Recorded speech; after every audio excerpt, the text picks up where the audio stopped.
Hola, buenas tardes. Mi amor, cuando vi a mi sobrino con ese dispositivo enorme, no pude resistir.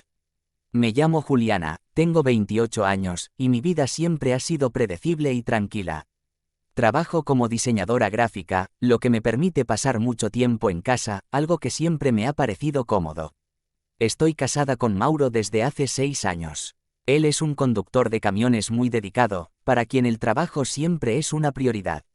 Siempre se esfuerza para que nunca falte nada en casa. Nuestro matrimonio, aunque en apariencia es sólido, ya desde hace algún tiempo carece de inspiración y calidez.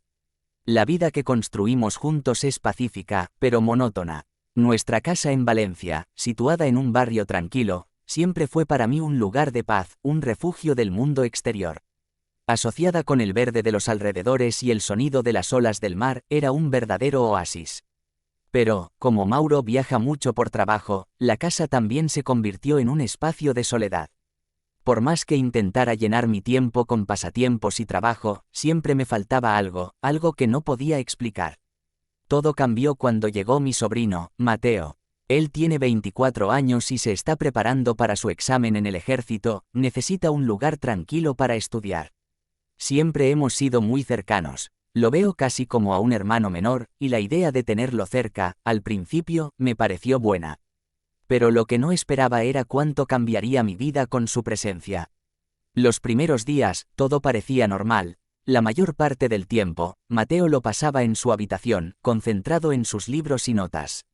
A veces lo veía en la cocina, donde preparaba algo de comer y compartíamos algunas palabras sobre el estudio y la vida. Siempre fue respetuoso, tranquilo, pero algo en su comportamiento empezó a llamarme la atención. Su mirada, la forma en que me observaba cuando pensaba que yo no lo veía, me hacía sentir un poco incómoda. Al principio, atribuí esa sensación a la falta de Mauro, pero con el tiempo entendí que no se trataba solo de eso.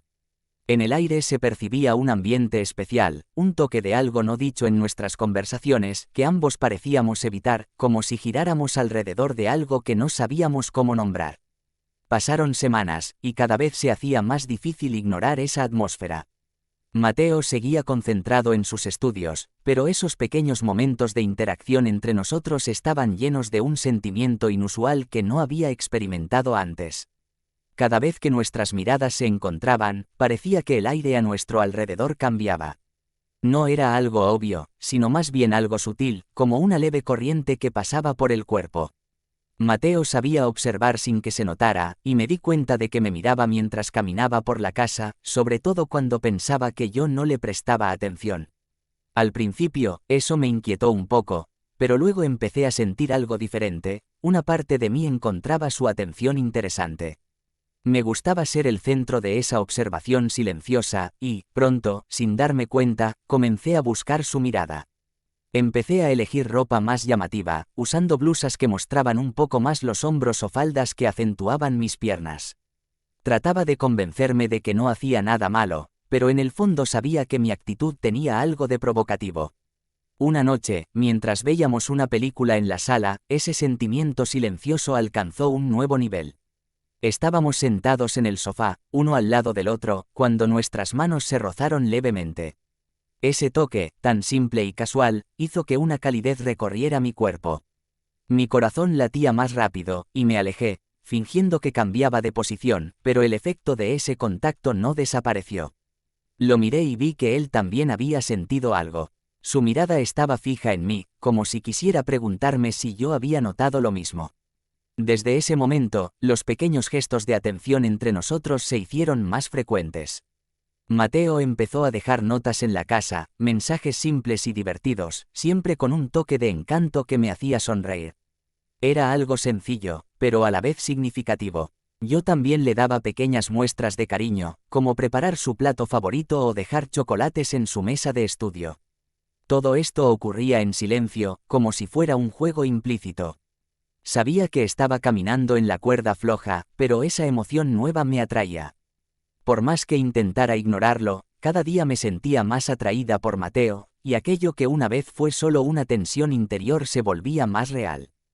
Cada vez que Mauro se iba de viaje, Mateo y yo aprovechábamos para pasar tiempo juntos, disfrutando de nuestra compañía, aunque solo fuera por un breve momento, que me llenaba de un sentimiento renovado. Llegó el día en que Mateo tenía que marcharse, y esa despedida fue una prueba para ambos. Sabíamos que cambiaría muchas cosas, pero en el fondo, confiábamos en que tal vez nuestros caminos se cruzarían de nuevo en el futuro. Cuando Mateo finalmente se fue, la casa quedó sumida en un silencio pesado, mucho más profundo que cualquier calma que hubiera sentido antes. Los días pasaban, y con cada uno, el eco de su ausencia se hacía más palpable. Mauro regresó, y todo volvió a la rutina habitual: el trabajo, las noches de conversación superficial, los silencios cómodos y los momentos de calma compartida. Sin embargo, ese hogar, que alguna vez fue mi refugio, ahora me parecía un espacio vacío, como si algo esencial hubiera desaparecido junto con él. Traté de recuperar el equilibrio en mi vida. Me sumergí en el trabajo, llené mis días con proyectos nuevos, pasatiempos y compromisos, intentando llenar el vacío que Mateo había dejado. Pero cada vez que miraba algún rincón de la casa, un recuerdo aparecía, como si las paredes susurraran fragmentos de aquellos momentos compartidos. Era imposible no recordar las risas, las conversaciones, los silencios cargados de emoción. Cada espacio de la casa tenía ahora una sombra de nostalgia. A veces, cuando Mauro me preguntaba cómo había sido mi día, me encontraba recordando momentos que no podía compartir con él, momentos que solo pertenecían a ese capítulo secreto de mi vida. Sabía que lo que había sucedido con Mateo no era algo que pudiera justificar fácilmente, pero también sabía que era algo auténtico. Ese sentimiento me llenaba de contradicciones, como si dos versiones de mí misma convivieran en el mismo cuerpo, luchando por mantener su verdad. Pasaron meses, y la vida parecía haberse calmado. No había señales de Mateo, y aunque mi cabeza me decía que debía seguir adelante, mi corazón no dejaba de preguntarse cómo estaba él, dónde se encontraba, si él también pensaba en aquellos días. Pero la vida no espera, y todo siguió su curso. Mauro seguía trabajando con la misma dedicación, mientras yo intentaba ser la esposa atenta y dedicada que él merecía. Un día, sin embargo, mientras revisaba mi correo, noté un mensaje de un remitente desconocido. Al abrirlo, me encontré con un correo de Mateo. No había pasado tanto tiempo, pero el ver su nombre hizo que mi corazón latiera como si hubiera esperado ese momento desde el día que se fue. Era un mensaje sencillo, lleno de calidez, en el que me contaba cómo le estaba yendo, sus estudios, sus nuevas experiencias en la ciudad donde ahora vivía. Cada palabra era un recordatorio de todo lo que habíamos compartido, y a pesar del tiempo, sentí que la conexión entre nosotros no había desaparecido, sino que simplemente había cambiado de forma. Su mensaje era una mezcla de noticias y recuerdos, de lo cotidiano y lo íntimo, como si quisiera mantenerme cerca sin cruzar los límites que ambos sabíamos que existían. A partir de ese día, los correos se hicieron regulares. Nos escribíamos de vez en cuando, siempre en un tono amigable, evitando revivir aquello que ya era parte del pasado, pero sin negar lo que significaba para ambos. Cada vez que leía sus palabras, sentía una calidez reconfortante, un sentimiento de complicidad que me recordaba que, a pesar de la distancia, Mateo seguía siendo una parte importante de mi vida. Con el tiempo, esos correos se convirtieron en un espacio seguro, un lugar donde podía expresar pensamientos y emociones que no compartía con nadie más. Era como si esos mensajes fueran un reflejo de nuestros sentimientos no expresados, algo tácito y profundo, una manera de mantener vivo lo que alguna vez tuvimos sin alterar nuestras vidas actuales. Sin embargo, un día, mientras leía su último correo, sentí una melancolía que no había experimentado antes. Mateo hablaba sobre sus planes a futuro, sobre las oportunidades que se le presentaban en el trabajo, sobre personas nuevas en su vida. Me alegraba por él, pero, al mismo tiempo, sentí una punzada de tristeza al darme cuenta de que nuestras vidas seguían adelante, cada una en su propio rumbo.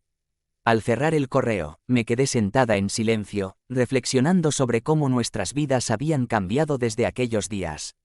Tal vez había llegado el momento de aceptar que lo nuestro había sido un capítulo, una historia breve pero intensa, que nos marcó a ambos de una forma profunda. A veces, el destino nos une a personas que no están destinadas a quedarse, pero que nos dejan una huella que llevaremos para siempre. Esa noche, mientras Mauro dormía a mi lado, me encontré en paz. Por primera vez en mucho tiempo, comprendí que algunos vínculos existen para mostrarnos facetas de nosotros mismos que de otra manera no hubiéramos conocido. Y aunque el recuerdo de Mateo seguiría conmigo, entendí que debía permitirme avanzar, sin dejar de valorar lo que habíamos compartido. La vida está llena de conexiones inesperadas que nos marcan y nos hacen cuestionar quiénes somos y hacia dónde queremos ir. A veces, esas experiencias nos enseñan más sobre nosotros mismos que cualquier otra cosa, aunque también nos dejen con un toque de nostalgia y preguntas sin respuesta. ¿Alguna vez has sentido una conexión especial con alguien que, aunque no se quedara, dejó una huella imborrable en tu vida? ¿Crees que es posible seguir adelante sin dejar atrás lo que nos marcó?